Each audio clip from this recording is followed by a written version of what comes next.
Autumn 2025 budget, what does it mean for landlords? Can I give you my hot take on the budget? Go on then.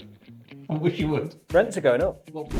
Extra cost, whether that's a tax or any other cost, on a landlord is effectively a tax or a cost Yeah, I'm telling to you. the tenant. The rent. Is there anything that landlords should be concerned about?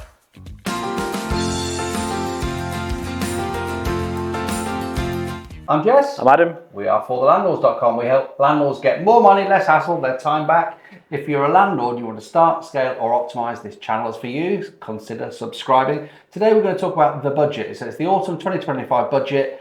It's a couple of days after that now, so we've read it, digested it. I'll be totally honest, in preparation for this video, I had to regather some information. I've spoken to my accountant about this since, because, and I think this is the instructive, I forgot about it. It was a non-event. None of the disastrous stuff happened. The things that did happen, we'll run them through. I want to give a bit of an insight into what a portfolio landlord's doing, thinking, how they're dealing with this. But none of the disastrous stuff happened. The national insurance, none of the rates were particularly high. It was a bit of a non-event. And I just looked at it, did the numbers, and forgot about it until I had to do this video. So this is dredging it all back up. But yeah, there was no real change for me. I don't think so. Controversial. I think I'll end up making slightly more money at the end of it. I'll tell you why at the end. The conclusion is that. But the headline changes. There were two big ones. It's property related. Personal tax has gone up by 2%. So if you're a 20% player, 22. If you're a 40% rate payer, it's now 42. And if you're a 45, then it's now 47. Now, actually, pounds, shillings and pence, we did a little bit of maths. That works out on the average property, the average landlord. There's no such thing as the average. Nobody is this person. But roughly speaking, it's about £420 a year. So no big shakes. Can I give you my hot take on the budget? Go on then. I wish you would. Rents are going up. Well, yeah. Everything that they've done is going to lead to rents going up. And they've put some other savings on the general public, which means you can afford to put your rents up. So those 2% here and there, we're going to come on to limited company. I think almost all the landlords we're coming across and we're talking to are investing in limited company. So this just doesn't apply. That's the other thing, actually. It just doesn't apply. If property's in your own name, they've been slowly trying to eradicate that really anyway. Yeah. And the main reason for that would be to get small time landlords out. So good for landlords like us who are growing and want to build portfolios.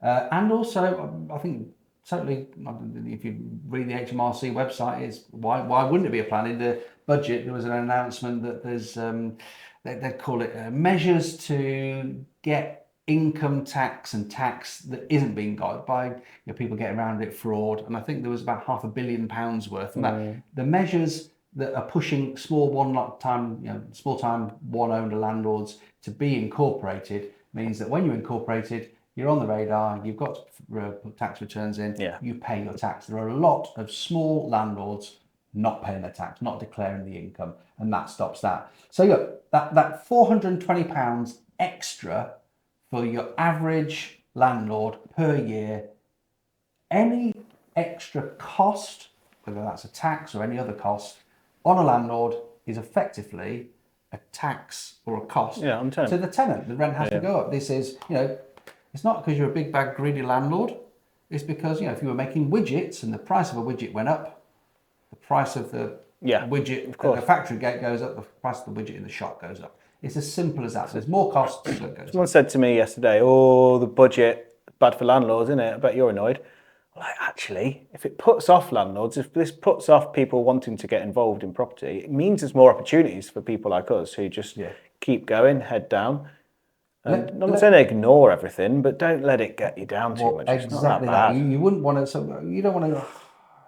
We're not going to just say this doesn't matter. It matters. I think as a country, we're paying close to the limit of how much tax we can pay. The tax in this country is the tax burden. I think is high, and it gets to a point where I think it's the highest it's been since the Second World War. And depending what economic think tank you're listening to, if you turn it up much more, percentage-wise, your tax receipts are actually going to start going down because people start to think of different ways to get around paying your tax. And I'll be honest, I have started to do that now. As a business owner, we make more money in the business than I can effectively take out at the tax rate that I want to. And I've started to think of clever ways of getting around that, legal ways, but speaking to an accountant and doing these little shuffling around things. Let me talk to you a little bit about where I think that well set up, well run portfolio landlord in a limited company should be aiming to be. So this might be you, and it might be these little tweaks that you can put in, or it might be this isn't you, but this is where I think you should be. So I am a portfolio landlord. I own my properties in a limited company, and I've worked out that my effective tax rate is 7.2% on £120,000 a year. So I'd like to be taking out more. I could take out more. The rest of it sat in the limited company as profits. Obviously, it's going to be attracting corporation tax rate at that rate. That 7.2% doesn't include the corporation tax. If you're a landlord and you're growing, quite often you're not paying corporation tax because as you grow, if you're expanding your property portfolio, you're doing renovations, you're spending money, you're actually losing money on paper, but you're growing your asset base. That happens to a portfolio landlord. It's still acceptable to have a growing asset base, refinance, got more money coming back in cash-wise, but it's all growing debt, but you're growing an asset base as well, so it's all safe and secure, and actually you can still pay yourself out a dividend. It gets to a point where you've got to think carefully about how much you push that. Yeah, that's sensible, but that is a possibility. But my effective rate on tax cash taken out is 7.2%. £12,570 is the PAYE amount. You get £500 free as a dividend, and then on the extra £40,000 you're paying 10.75%. The effective rate on that is 8.1%. And then the other bits, because at that point you've got sort of £106,000 out. I'm talking to myself and my wife. But after that, there's probably anywhere from £10,000 to £20,000 of the shuffling around stuff, claiming a bit of light and power. Is there anything that landlords should be concerned about? No. I don't think so. Nothing at all. I think tenants should be more concerned than landlords. Tenants have got an increase in national minimum wage. They're scrapping. I think they're not putting the rail fares up. NHS prescriptions. There's some savings. So landlords are going to go, hold on a minute. If I'm paying a bit more over there, I'm going to put the rent up over here. Yeah, it's dressed up as something interesting that the budget, somebody comes up to you and says, as a landlord, you should be worried, you must be worried. And I think that's a nice positioning. A politician would call it optics. Great, that is what's coming. Great for a Labour government that that's what the man on the street is saying. Yeah. When in reality, it's the people that they're saying they're helping, the tenants, that are actually paying the burden. The complete aside point, because it's not relevant at all, it was in the budget and it's to do with property, but the mansion tax, over £2 million, you pay £2,500 a year. Like anybody who's got a £2 million house really doesn't care whether it's £2,500. No. My electricity bill for a month is more than that for the swimming pool. I really don't care. Now, what it does mean though, because that's it's true. It's true. Yeah. That sounds really terrible, but it is true. It happens in 2028, and it sounds great as an optics, but what's really happened is you've just given license to revalue all of the council tax bands across the entire country in a period of time when you could probably actually get it done, 2028, and it's not £2 million houses that are going to bother about pay.